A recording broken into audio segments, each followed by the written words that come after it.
வணக்கம் தனுசு ராசி அன்பர்களே. உங்கள் ராசிநாதன் இது நாள் வரை உங்களை நேரடியாக பார்த்து கொண்டிருந்த சூழ்நிலையில் இப்போது அஷ்டமம் என்கிற கடகராசிக்குள்ளார செல்கிறார். சில விஷயங்களிலே உங்கள் மனதிலே எண்ண ஓட்டங்கள் தேவையற்ற குழப்பங்களை கொடுக்கும். 12ஆம் இடமான விருச்சிக ராசியை பார்ப்பதனாலே எதிர்பாராத செலவுகள் வரும் அப்படிங்கிறதும் வைத்துக்கொள்ளுங்கள்.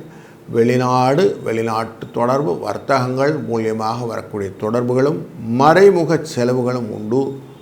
அதை சமாளிக்கக்கூடிய திறனை 2ஆம் இடமான மகர ராசியின் மேலே பார்ப்பதனாலே குருவின் அனுகிரகத்தினாலே அதை சமாளித்து விடுவீங்க. குடும்பத்தில் சுகங்கள் உண்டாகும். 4ஆம் இடமான மீன ராசியை சனி பகவான் இருக்கக்கூடிய அந்த இடத்தையே குரு பார்க்கறதுனாலே மனை வாகன யோகங்களிலே புதிய மாற்றங்களை கொண்டு வர வேண்டும், ஏற்படுத்தி கொள்ள வேண்டும் என்ற எண்ணங்களெல்லாம் வரும். வீடு மாறுவது, புதிய வீடு வாங்குவது, பழைய கட்டடங்களை விற்பது வாங்குவது, பழைய வாகனங்களை விற்பது வாங்குவது போன்ற எண்ணங்கள் எல்லாம் வந்து சேரும். இது எல்லாமே உங்களுக்கு பாசிட்டிவ் எனர்ஜியை கொடுக்கும். நல்லது நடக்கும். நல்லதே நடக்கட்டும். வாழ்க வளத்துடன்.